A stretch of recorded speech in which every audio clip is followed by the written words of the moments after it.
Скопје е затрупано со ѓубре. Дури и диви депонии се распостилаат во најурбаните делови на градот. Што се случува со комунална хигиена?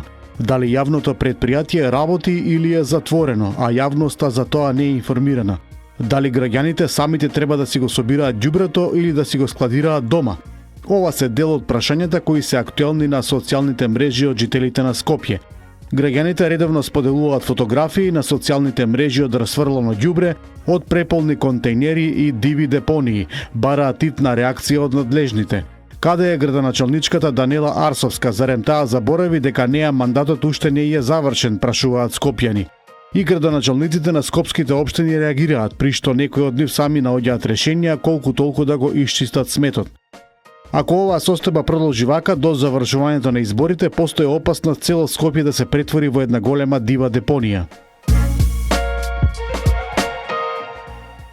Докторката Мери Пешевска, која беше второ обвинета во случајот онкологија, осудена е условно на 2 години казна затвор, доколку во следните 5 години не стори друго кривично дело.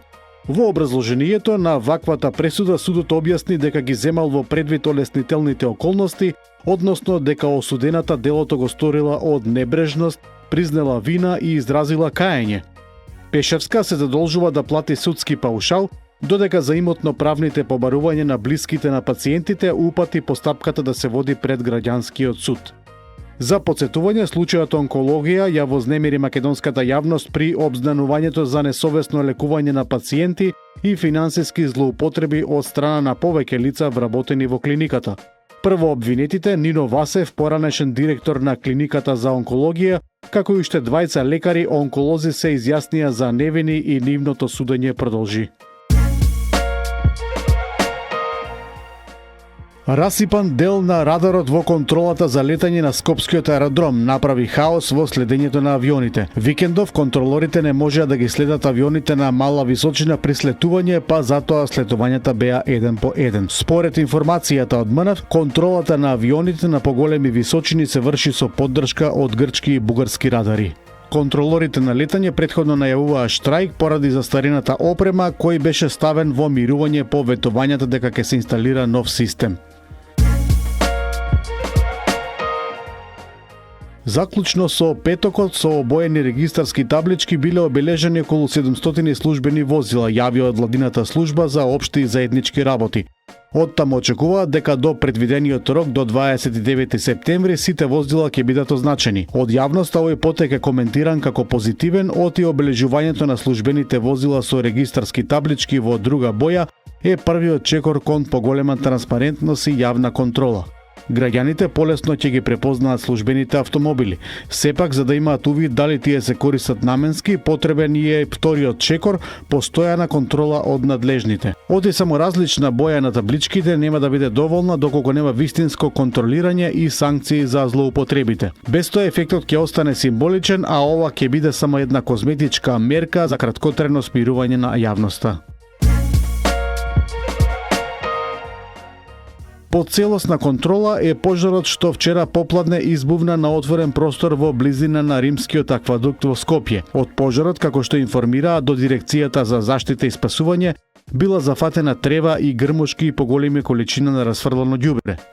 Директорот на ДЗС Стојан Чангелов објасни дека при гасењето имало проблеми, откако екипите на противпожарната бригада на град Скопје при интервенцијата биле попречувани од припадници на една етничка заедница која живее на и околу опожареното место, поради што била побарана полициска интервенција.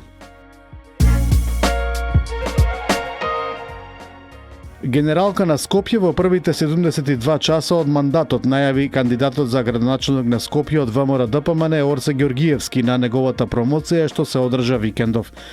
Тој на скопјани им вети и интегриран јавен превоз, еколошки автобуси, целосно реновирање на универзална сала и киното Милениум, воведување програма Град без депонии и екобригади. Ѓоргиевски најави и пошумување на градот, како и 50 мали маалски паркови. Како што истакна тој, најдоброто за Скопје допрво доаѓа.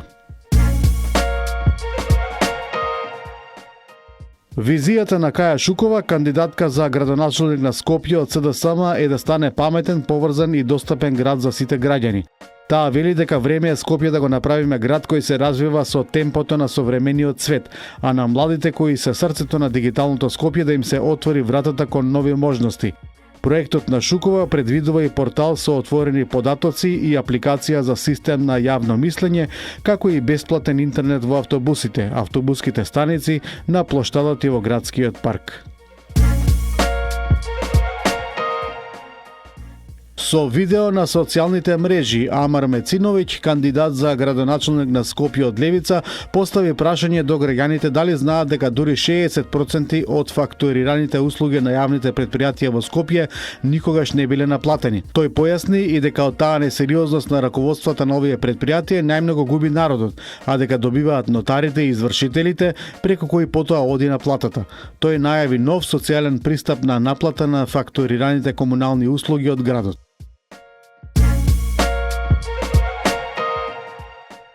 Независниот кандидат за градоначелник на Скопје Горан Марковски утрово сподели повеќе фотографии од купишта отпад покрај веќе преполни контейнери. Ако секој утро се туширате и се дотерувате за да излезете од дома, така и со градот. Секој утро треба да е дотеран за граѓаните. Нема филозофија во чистиот град, само добра организација, математички прецизна и инженерски точна, вели Марковски во неговата објава.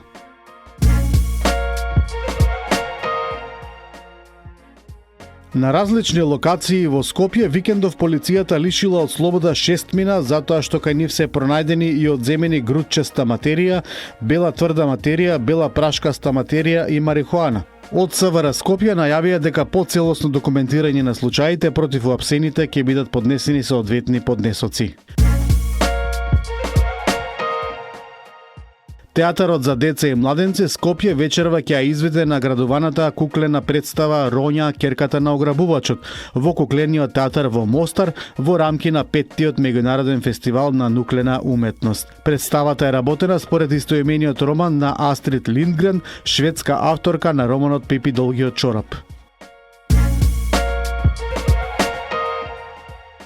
Во рамки на Европската недела на мобилност денеска ќе се одржи манифестацијата Движи се за здравје на детскиот културен центар Карпош. На овој спортски настан ќе учествуваат децата од скопските граденки. Во реализацијата учествуваат и студенти од факултетот за физичко образование, спорт и здравје. Манифестацијата Движи се за здравје се реализира по 11-ти пат.